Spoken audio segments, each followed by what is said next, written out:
Insurance Committee webinar. We're fortunate to have Adam Bailey from New York to be our speaker today to talk about business interruption insurance.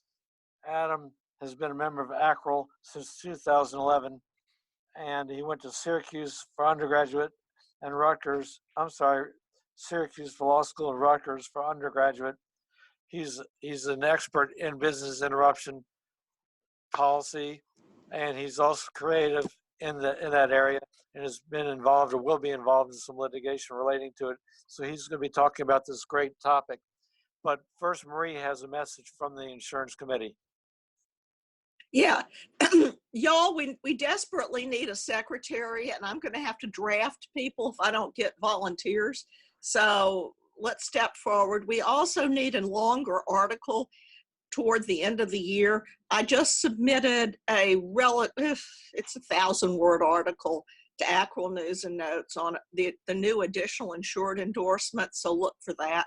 But we need someone else to volunteer to get the publicity and to write, toward the end of the year. So come on, step forward. Thank you all. Everybody's time now, so that they ought to have opportunities to write something. And there's a lot going on in this field, and maybe even somebody will write something in response to this presentation. So Adam, take it away. Thank you very much. So, well, by the way, let me just one other thing, Adam. I don't mean to interrupt you. Go ahead. But I would like for, if anybody has any questions, and we do invite you to ask questions, instead of going on the microphone and interrupting Adam, please email Neil Kessler, neil.kessler @Troutman, TROUTMAN.com, and I'll transmit the questions to Adam so that he's not interrupted during the presentation, so that the presentation is seamless and won't be jerky, as it could be if people continue to interrupt with questions or comments. But we do invite you to have comments and questions and to share some experiences with you. And as I said, I'll forward those on to Adam. I'll make certain that there are no duplications, and also, if you have any technical problems, Caitlin McGrew from ACREL is on the line, and you can email her at her email address at acrel.org, and she'll be able to help you if there are any technical problems. Thank you. Now it's your turn, Adam. Thank you, Marie. Thank you, Neil. Thank you, everybody that's joining. So business interruption insurance should be open and shut. And in most cases throughout the history of business interruption insurance, it is. However, the pandemic has turned business interruption insurance on its head, and it's become fascinating, and it's opened up a whole new Pandora's box of ideas and what's covered, what's not covered. Cutting through business interruption insurance, there's a lot of, as Marie would say, malarkey. Is that your word, Marie Moore? Ooh, probably not, but yes, malarkey. Okay, malarkey. And there's open and shut cases that I just think are losers. I'm just going to go with blunt New York words: losers, winners, and in between. And there's things that people aren't realizing. I'll give you one quick example. So there's an argument for business interruption insurance based on an appellate New Jersey case, which I'll go into in detail, a federal case whereby there was a premises or a group of buildings shut down because of ammonia that infiltrated the premises, and thereby it was forced to shut down. The trial court said not covered, traveler's insurance. The appellate court said it is covered. So that's something through the air, if we're putting our brains together, thinking about COVID-19, through the air, came through, and it was a victory in the appellate division in New Jersey. And I have the sites and I have the case, and I'm going to go into it today. Now, is that a winner in your state? Well, think about what happened. So if you're a restaurant in New York City on March 17th, that may be a winner. But on March 19th, you have a problem.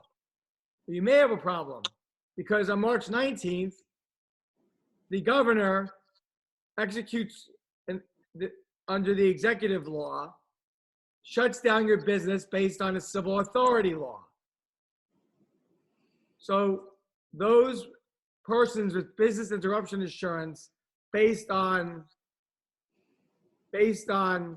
having the normal policy that you had a physical loss or damage that directly impacted the premises, and that's the definition, one of the definitions, you would have won up until March 19th because you have the impact. But then if you don't have the civil authority endorsement as recommended by the panel with Marie, Neil, and a few other people in Louisiana, in New Orleans, and in my article that came out actually a few weeks before this pandemic, to get the civil authority endorsement, then you may have a loser because the civil authority, because it's not the pandemic that caused you to shut down, it would be the executive order. What gets another interesting fact, and then I'm going to get back to the technical aspects, is most of the policies, like I was on the phone with the general counsel of Hartford Insurance. He went to the great law school, Syracuse University College of Law. That's where I went. I like saying that a lot because most of you people went to Ivy League schools. So he is the general counsel of Hartford, and he says, well, okay, Adam, you have this crazy theory that the virus could have sneezed on someone and that wouldn't be covered. But the virus also, people that worked in the offices brought the virus in and they had the virus and they touched the desk, they touched the steel, they touched the metal, and those viruses live for a certain period of time based on the experts that'll come to trial and that'll be litigated. But he said, my policy, the Hartford insurance policy, we have a 72-hour waiting period before They all do. you have coverage. They all do.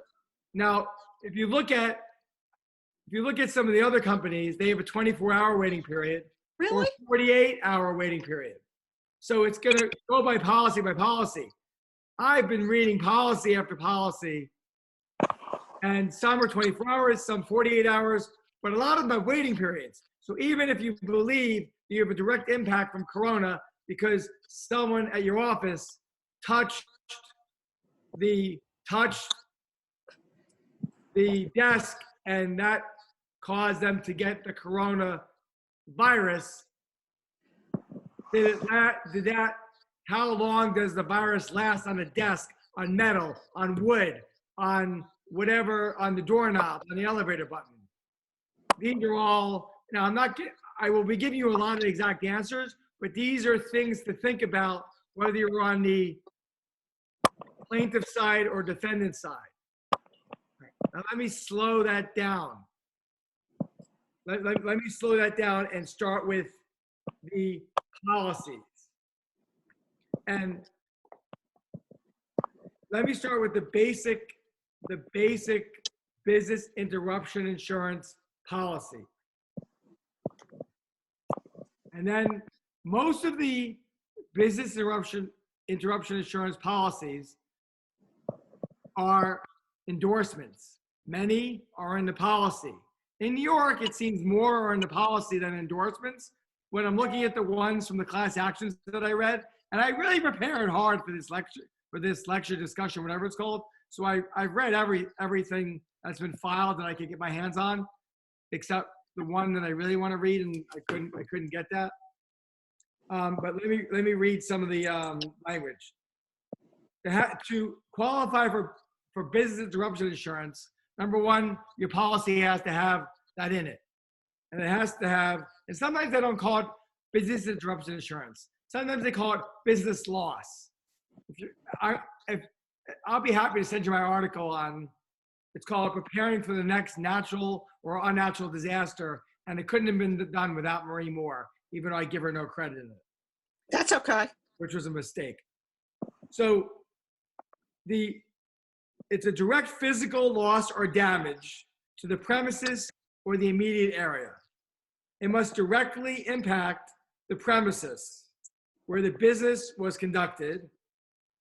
B, the affected business shows the actual loss of profits during the time of incapacity. And C, you get paid until the time the restoration is complete. Necessary suspension of your operations during your period of restoration. Now, looking at that formula, you have the virus entering, and the restaurants aren't going to count. See, I know we're at 50 states here, so I know the restaurants aren't going to really count if you're in New York and the governor sent an executive order. So unless you have this civil authority coverage, meaning, and the civil authority coverage I'll get into, but for those that have hotels, and in 2017, 2018, because of the SARS and Ebola, you have the infectious disease coverage. You're in the money. But if you don't, so then you're winning. But the argument being made in one lawsuit in Dade County, Wisconsin, that's arguing that this was in the air at the time, that's the one to go with. I mean, that's the creative one that I like. That's the only one, that's one of the few that can win with my ideas. That this was in the air, it hit the desk, people touched it. Now, why do I like it so much? Because I won the big case during Sandy. I won a few big cases during Sandy, and I was involved in the 9/11 cases. And being in New York is a great place to be for casualties. That's a joke, but it's not so funny. I got it. So in New York, we had to litigate in Superstorm Sandy, without getting too technical because we only have an hour, of what caused the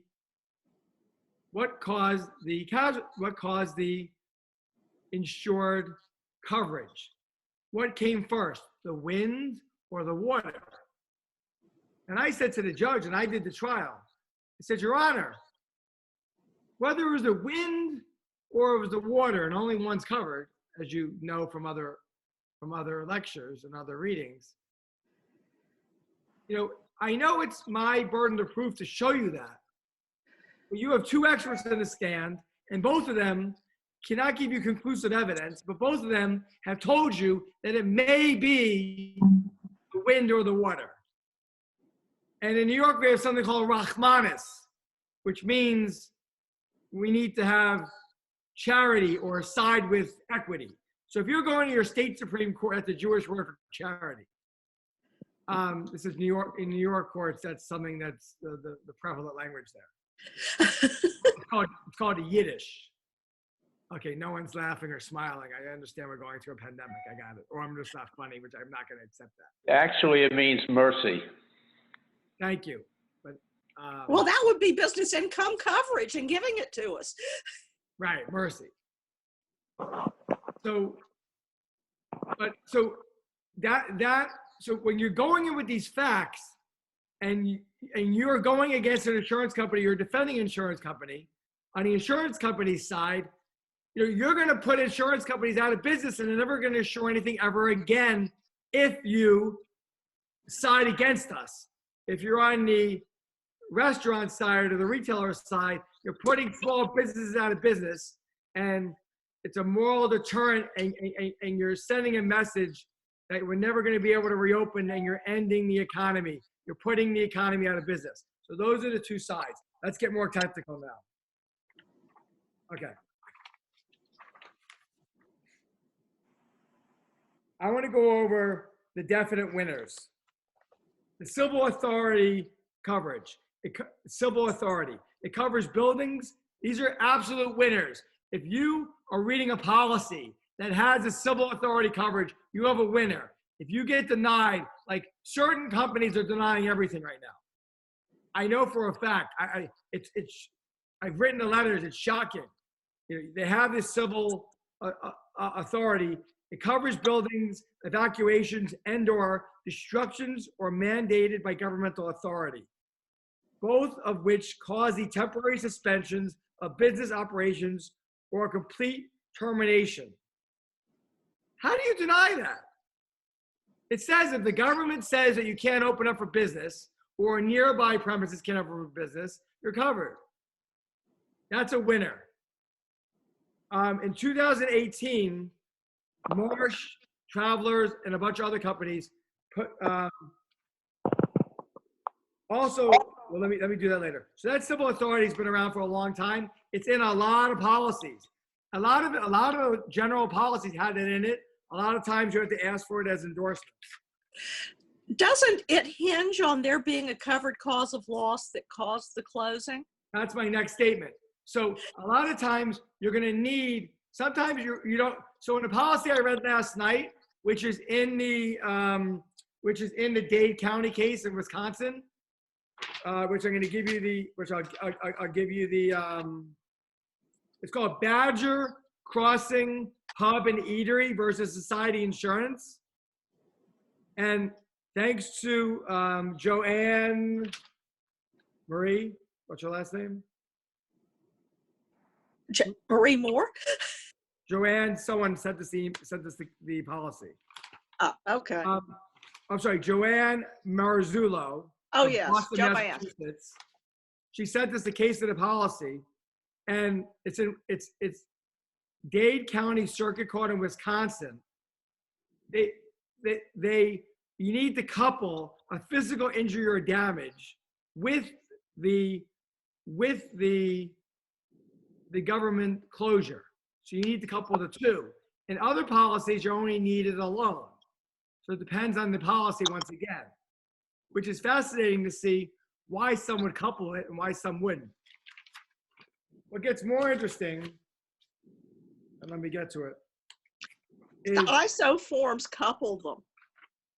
say it again? The ISO forms couple it. Well, I agree, but some didn't. Ah, And I just didn't, I mean, some just, it was like a football game, and some left a big hole, and some didn't. All right, let me go over the winners and losers, and then let's go into some of this fascinating stuff here. I like my winners and losers thing here. I just got to find the page. This is really difficult without PowerPoints because I've been spoiled with PowerPoints for the last 20 years. Okay, so most of the insurance companies have put out the following, and these are winners. The 2018 Marsh Specialty Product, infectious diseases. Next, they have policies for viruses or bacteria. They have policies for contamination or viruses. They even have a policy for pandemics. And in a New York case, I'm very New York centric. If you even speak to me, you know, it's very obvious that I'm, for those of you who don't know me, I'm very a cheerleader for my state. So an article that came out yesterday, a case filed, which I'm pulling up for the quote, which I'm not gonna be able to do in time, but an article filed, they have this infectious disease policy and they're still being denied. Okay, and then, but at the same time with these policies, these are the losers. There are exclusions, and this also came about once Ebola and SARS came around. there are exclusions for loss. There are exclusions for viruses and bacteria. There are disclaimers and exclusions for viruses and contaminations. And there are exclusions from pandemics. And according to Marsh, am I pronouncing that correctly? Marsh is New York fine. accent? Okay, thank you. Excluding 1/3 of US businesses, according to Marsh, had an exclusion to the pandemic, in pandemic exclusion, 1/3, which is bad news for them. Now, the to be decided, which is my middle to be, this is to be litigated, is the physical impact. Whether or not in the restaurants that, for the states that haven't closed down, and this is my fabulous idea, as I keep telling Marie, it came through the air. We don't know if you sneeze on another person or not, but people got sick from the virus in your restaurant, and that therefore it spread. And because a couple of people got it, or one person got it, you were forced. It would have been negligence not to close down your restaurant because one person got it, and therefore you had to close down the entire restaurant. I believe that could be a winner.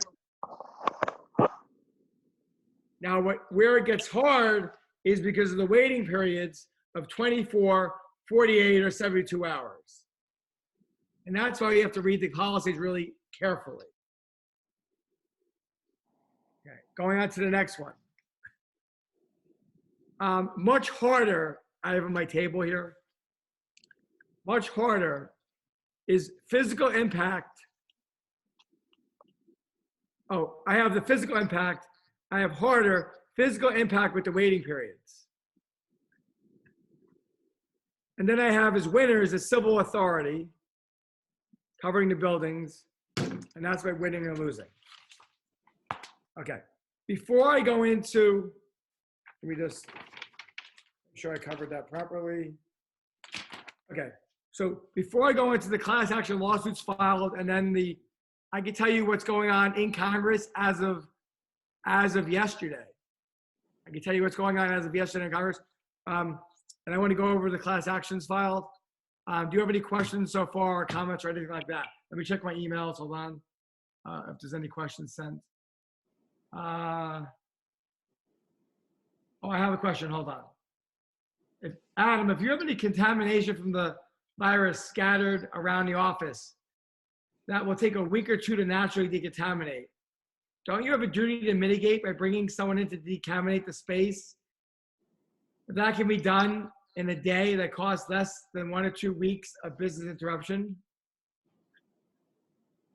George, are you on this call, George? That's a fantastic question. But we're not in insurance and in litigation, we are not in the business. Insurance does not require us, as Charles Comiskey will tell you in discussions with me, he'll say, Bailey, insurers are not in the business of mitigation. You are not required to mitigate when you have a policy. It's paying or not paying coverage. So we're not required to mitigate. Now we may be required when we get to the if somebody's not, I can't hear. I'm sorry. and there's back. Okay, sounds good. Okay, let me finish. So but when we get to the damages section and we're asking for the money to, because we had so much damage, my view is because one person got the disease and we had to close up and we had to close, once it's known and in the newspaper that you had to close because of the virus, there's no one coming back to your restaurant until the virus is over. So I don't think, even though you get decontaminate it in a week or two, your reputation's over. Your restaurant is not coming back to life during the time of the virus. unless it doesn't get out, you can contaminate it, and then you try to open it back up again, but now you're only doing street side delivery. Okay. Let me go to the next Thanks one. for taking that. No problem. Next one. Adam, do you have any idea about how much the premium is for business interruption coverage? Or if you don't have it? Yes, no, I do know. It's extremely inexpensive to get business interruption insurance. And to get the civil authority endorsement, when I researched it 2 years ago for my article, was about $25. Hold on, say hello to my 5-year-old boy, Benjamin Leitman Bailey. Okay. Okay, say goodbye, say goodbye, go get him. He's adorable. Thank you, thank you. He was supposed to not be here right now. Promising in my mic, okay. I'm looking for more questions here. Okay, I'm gonna go on to the cases and then the law. How are they justifying the class actions? Okay, so good, excellent question. Thank you for the lead in, I appreciate that. So all of the class action suits filed, and it looks like there are 6 of them, they're all extremely broad. Only one of them actually inserts, only one of them actually has a decent argument, which is the Dade County one in Wisconsin, which is the one we discussed. And the rest of them do not discuss a provision of a policy. Maybe they do this on purpose and maybe they're brilliant, but they're so broad that you just say the word business interruption, they say the word damage, they say the words how horrible the virus is to the country, and they say we're suing and we want a jury trial. I believe that if I'm representing the insurance company, I can win a motion to dismiss. I do not believe they qualify for the elements of a class action status, most of them. They are written to get as many cases as they can. They are written to get as many cases as they can to hire these law firms, and there's only 6 of them or 7 of them. They are written to get as many cases as they can to file lawsuits. They are not detailed, they teach you nothing, and they really know very little about business interruption insurance. I do not like saying bad things about anyone or bad law firms, but either they're geniuses or they're close to bordering malpractice. The Dade County one actually makes sense. They include part of a policy, and they show how chemicals go through the air, and that's how people got affected, and that's the good one. Now, I took an analysis of the actual lawsuits. One includes a nightclub, a bridal shop, a bakery, a bar, a dental practice, or let me even be more clear. California, it's a nightclub. Cleveland, Ohio, a bridal shop. Madison, Wisconsin, a bakery. Minnesota, we have a bar restaurant. Minnesota, again, a dental practice and a tavern. Portland, Oregon, a restaurant. New York, they filed a case in New York called Geo Pizzeria, but it's not about a restaurant in New York. They filed in the Southern District of New York about a pizzeria in Pennsylvania and Florida, but they didn't include any facts about a New York case. So they're simply trying to catch New York cases of being the first to file. I would never allow a lawsuit like that to come out of my office. In Illinois, it's a restaurant. So let me go to a few of the cases that have been filed. The most famous one that's being talked about is called, anybody from Illinois? Chicago? Billy's Goat Tavern. It paid for the direct physical loss or damage to covered property. Pay for the business income. These are quotes from the lawsuit. However, the policy says specifically excludes civil authority coverage. So the Illinois legislature has, has put out executive orders saying that you're limiting your ability to go outside, and the policy in their class action coverage, their class action lawsuit, in their policy that they attached says excludes civil authority, meaning it excludes any insurance coverage for governmental orders excluding you from doing something. So the lawsuit will fall on a motion to dismiss. It cannot win.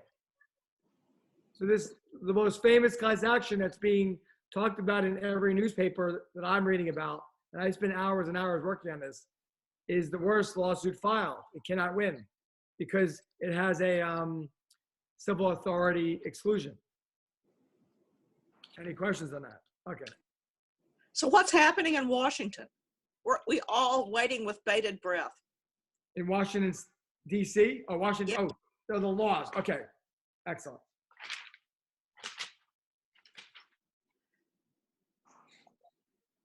Okay, can I start with the states first? Sure. Or you want the laws first? No, I'll do Washington first. I'm sorry. The states are going to do stuff. The question is whether it's constitutional. Yeah, it's not constitutional. That's it. Okay. But the federal legislation covers the states. So that's what I was going to do. Okay, federal legislation. Okay. At first, the federal government was doing crazy things. And if you listen to the president and you listen to some people in Congress, you really believe they were going to bankrupt the insurance industry. That is not happening. That first pandemic act is off the table. It has not been introduced into Congress. What has been introduced is very similar to the Terrorism Risk Insurance Act. Let me be very clear. What has been introduced into Congress that is going to pass in some form has nothing to do with the current pandemic. One more time. What has been introduced into, am I speaking too loud? No. Okay. What has been introduced into Congress that is going to be passed in some form, according to, I better be careful, according to very high sources, meaning a congressperson. Be careful here.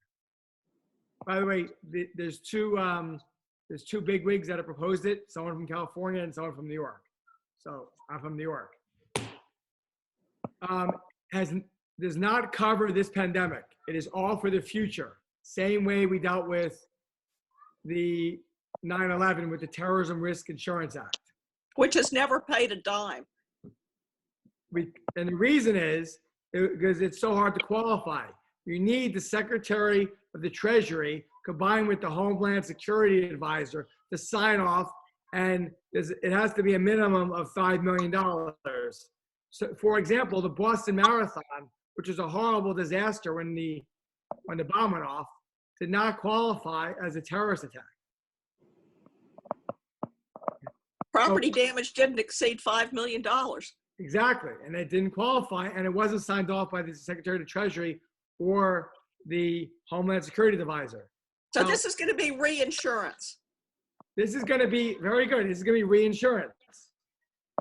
And it's called HR 6494. It was introduced on April 14th, 2020.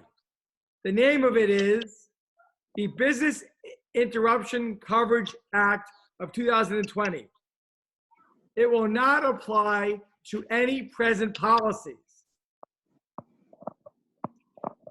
Mazel tov to all the insurance company lobbying groups, is what I was told to tell you. But I didn't really tell you that. Okay. We knew it. Yeah. Okay. So the government would act as a backstop for the program to maintain stability. We're creating a pandemic risk reinsurance program. Marie Moore is like like ahead of our time, you know, always. Well, that's the only smart way to do it. Well, they agree with you. And are you calling our government smart? No, Okay. even a blind squirrel. Even a blind squirrel. Okay, got it. I didn't want to get you to get caught in that. Okay. So there's a little bit more. In this act, and this is very important that you understand this. This shall make business interruption insurance available for any viral pandemic. It forced closure of business or mandatory evacuation by law or order by any government. It overrides the state laws, and it includes any power shutoff. Any exclusions to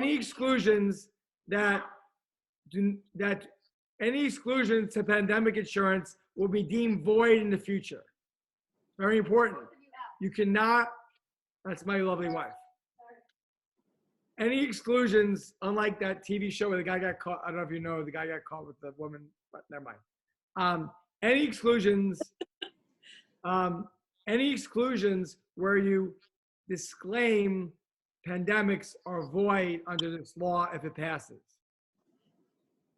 It overrides state laws being considered that force you to pay claims that you wouldn't have to pay.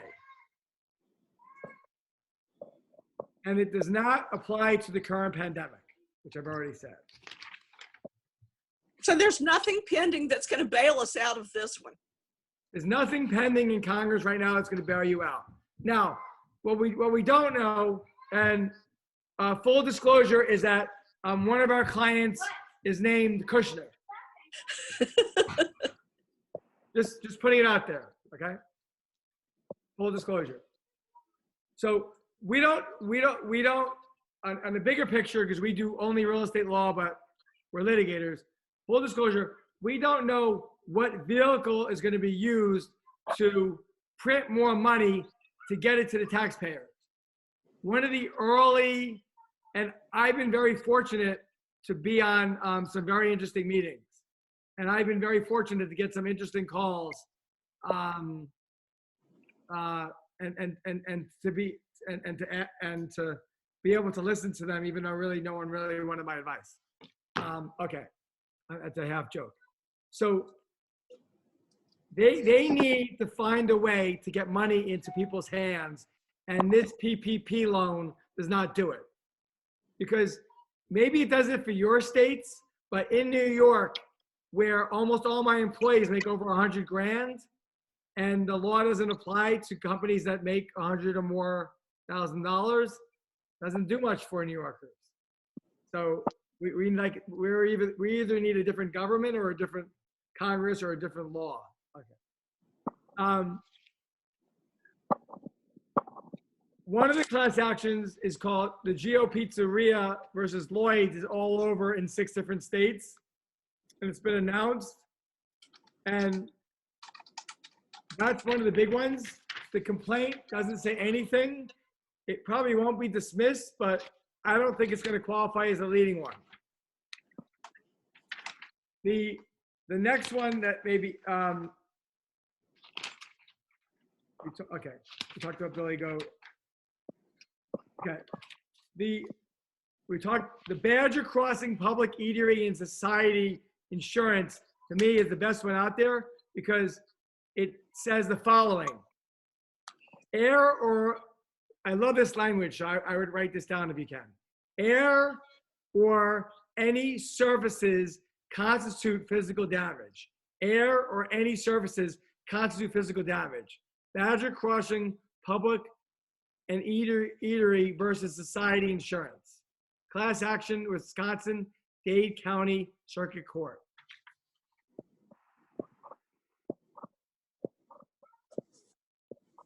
So do you want to put it on unmute everybody and let people talk for 15 minutes?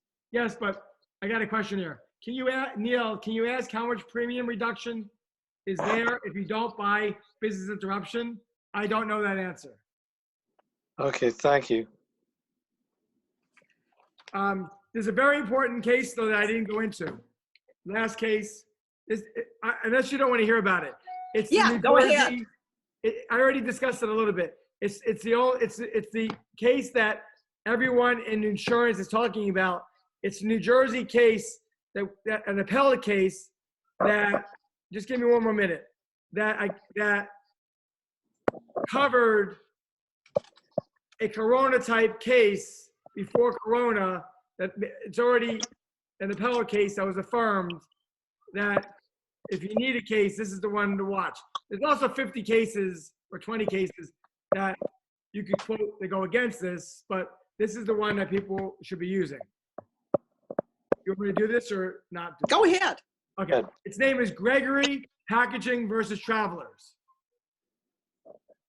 Gregory Packing versus Travelers Property and Casualty Company of America. It's number 12-CV-04418. You know what? I will send this in an email to all of you if you can send me your email addresses, or someone could send me the group email.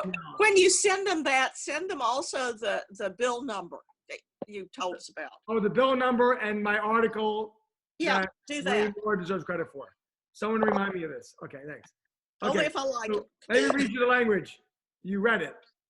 Release of an unsafe amount of ammonia from a refrigeration system contained inside premises was covered. Appellate court affirmed. Travelers Travelers denied, reversed in appellate court. Ammonia, a dangerous gas, which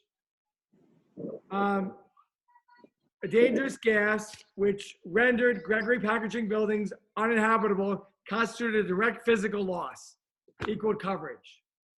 That's it. Let's open up this floor. Okay, Caitlin, please take everybody off mute. Okay, it's not happening. Neil, can you try and reach out to her? I think you can just unlock yourself. Yeah. Okay. Well, you just go to the top right of your square and have an unmute button. Okay. Well, I have another question here. If you could prove or do not know if there was, in fact, a virus in your premises, but later there is a civil order prohibiting in-premises services, but permits only takeout service. So you either shut down because you won't want to risk infecting someone, or you operate on a takeout only basis, do you have coverage?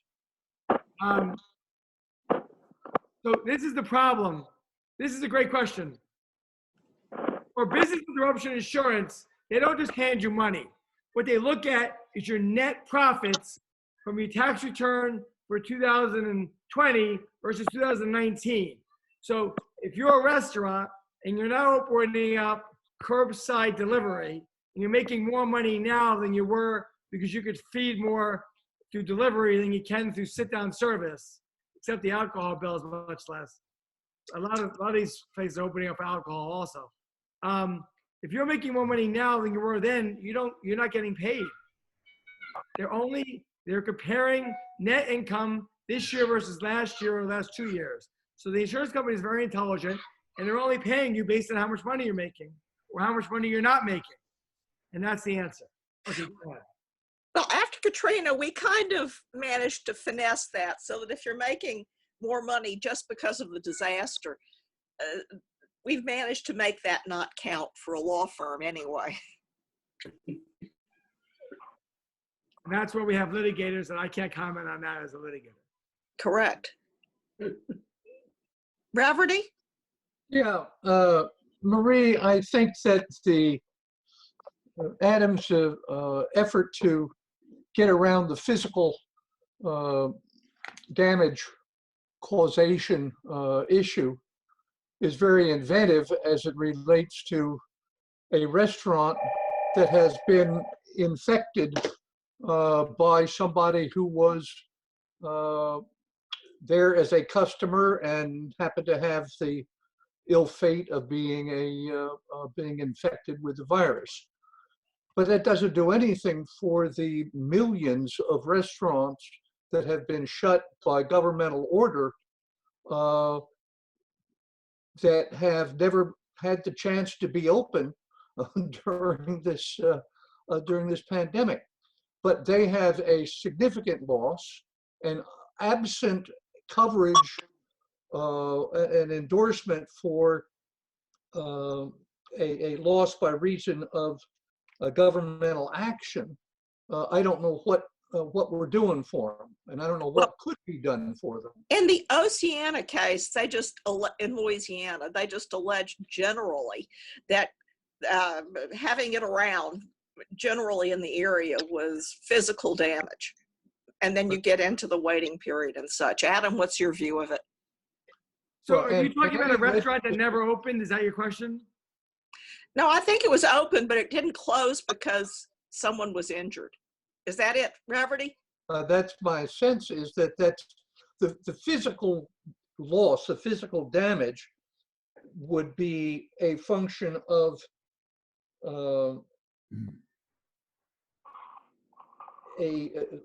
prints that were left that had infection associated with it. Somebody had sneezed, whatever, they brought the infection to the restaurant, that caused the loss.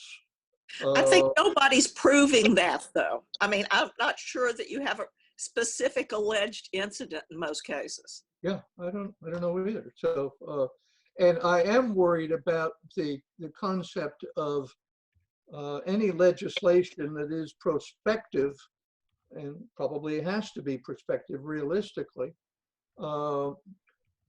for that would provide a relief for any subsequent event. All that's going to do is when you come back to renew your policy, your premium is going to go straight up. So I think that the one way or another, the only realistic thing you can do is to try to turn to some state legislation, existing state legislation that will free you as a tenant up from an obligation to continue to pay rent when the property is shut down. Well, this isn't so much that rent question. This is more like, what about the state legislation that requires the insurers to pay BI claims without proof of physical damage, Adam? So I would be interested to see how that would survive in court. Yes. well, the state legislation makes me be thankful for the federal Constitution and the federal government, because and let me read you some. So, like for example, New Jersey wants to require payments for companies with 100 or fewer full-time employees. So they want to, whether they want, if you have some kind of business interruption insurance, they want to make New Jersey pay. By the way, there's the contract clause in the Constitution, which says that the states cannot abrogate contracts, and so it's going to lose in the courts anyway. So, I don't think the federal government can do it either. right. I have a siding question. Have you looked into rent loss insurance on the landlord side, where the tenants have been shut down, the restaurants are shut down, the beauty parlors are shut down, and they are unable to pay the rent? Have you looked at that at all? Well, no, that's one of my specialties. So I only know in New York, it's a local thing. But the there's no rental insurance. So the landlord, the tenants have insurance for the belongings, and the landlords have insurance for the property and the damage to the property. There is no insurance for loss of rents that any landlord has presented me, and I'm getting all the policies for look at business interruption, but they're not covering rent loss. None of them have a clause for that. Now, if someone has something, and I'm not an expert on, I haven't seen this yet. If someone knows something I don't know about, please send it. Here's Yeah. my concern with those claims, and I'm not allowed to be quoted on this because I have litigation partners. My concern with those claims is that you've got all the issues you've got with the other policies too, but you also have to show that the tenant's rent was abated because of the problem. And that could go either way. So we can't give abatements out for several reasons. Number one, almost every landlord has a mortgage, and we can't make deals without consent to the lender, and the lenders are not letting us make deals. Number two, if we even, because of the Cherryland case, which we don't have in New York, we're scared of it, we can't even negotiate with them because of that. And number three, this is going to be a long, as I tell our clients, this is going to be a long road ahead of us. We don't want to make a deal now that's going to hurt us later. And number four, we don't think many of these commercial tenants are going to be in business, and residential tenants we think will be there, and many of them are able to pay their rent because they're such high rents. Rent's a tough issue. And one that will be litigated. Who else out there is having an experience they want to talk about on this area? This is remarkably quiet for this group. Reverdy? Neil? Yes, ma'am. Come on, do we have another issue?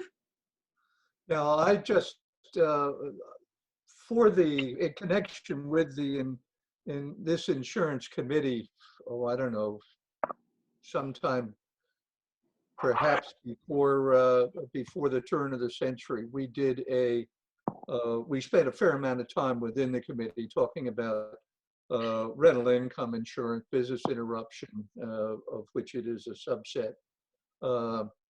And it was an issue that at that time was intellectually very, very interesting, but of no practical significance and no requirement.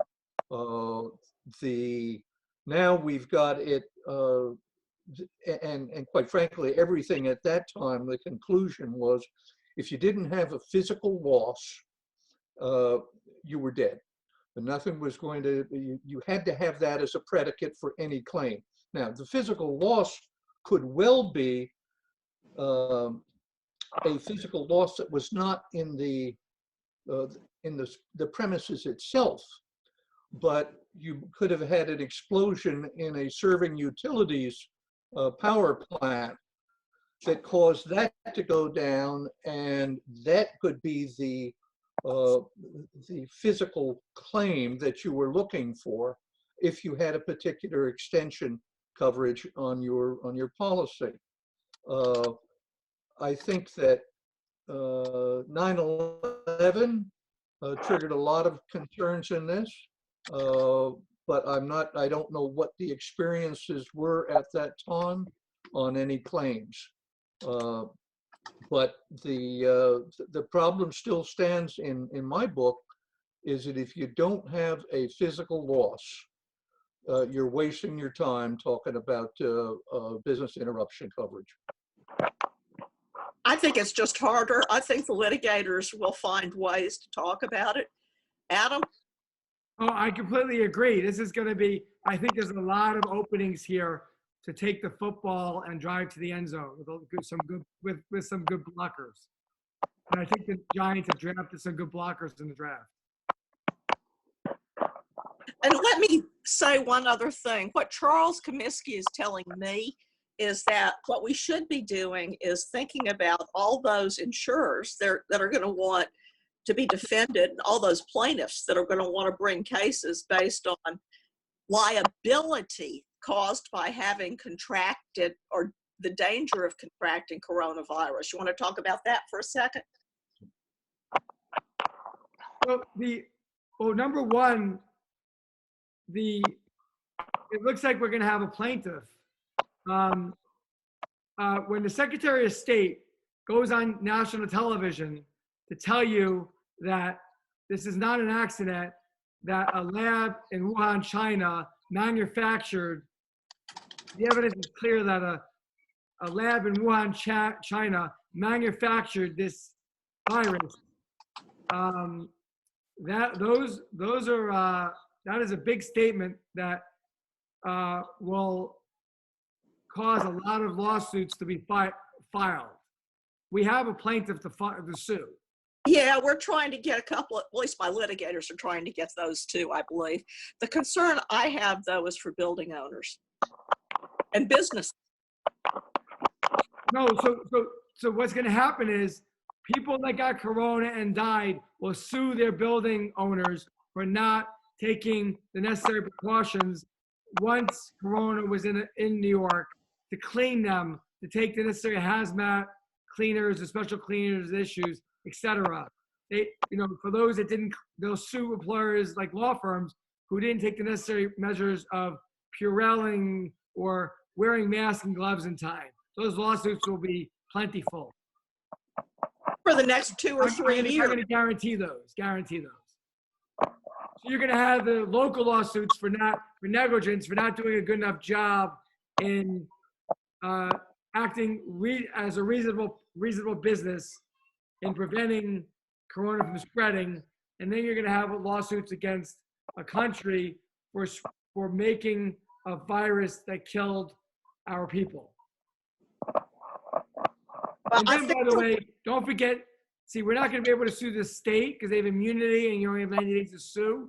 But think about they kept us in our homes, but they destroyed the economy. So what about all the lawsuits with that? Okay, we're at 1 o'clock. Neil, you want to finish up? But don't forget, we need a long article. Adam, maybe your shop could do something on BI. I submitted for the next issue for title insurance. And that's Well, you going can. I think your shop could probably do something at the end of the year on this. I'm happy to write something up for this, but it's not going to be in time. No, it'll be at the end of the year. I just submitted today for this one. I'll write something up from this lecture, but don't count me as a long article. Okay, well, thank you, Adam. You'll follow up with Thank your you, Adam. article and also some of the site cases. Yes. Adam, is that correct? Okay, Just simple. give me the email to send it to, and I'll send it. Send it to me, and I'll make sure it gets to everybody. Okay. I mean, a lot of people email me asking me to send it, so. Adam, Okay, we well, really wonderful. appreciate all the work that you did, and we appreciate your experiential advice and what you've told us about what you're actually experiencing now. That's been real helpful. I hope it was helpful. I really do. I really hope it was helpful. Thank you. Thank you Okay, for having me. and as things materialize, if you'll keep us informed about that, then we can inform the committee about it as well. Right. So right now, the federal legislation has been introduced to Congress. It's going to be the bill, unless something crazy happens, but that'll never happen with this administration. Joke. And and yes, I'll keep everybody updated as my ear is now attuned. I'll tell you, the thing that concerns me most is all these businesses that are being coerced into opening up, notwithstanding what the CDC guidelines are, and I'm certain there's going to be a lot of litigation there. Yeah, how horrible. I'm just kidding. Yeah. Thank you all. Thank you, everybody. Okay. And if you come up with any questions, after we hang up, if you'll just email them to me or to Adam, and we'll make certain that they get answered. Thank you again, Adam, and thanks for everybody. Thanks a Stay lot. well and stay healthy. Stay safe. Stay safe. Goodbye. Thank you. Bye.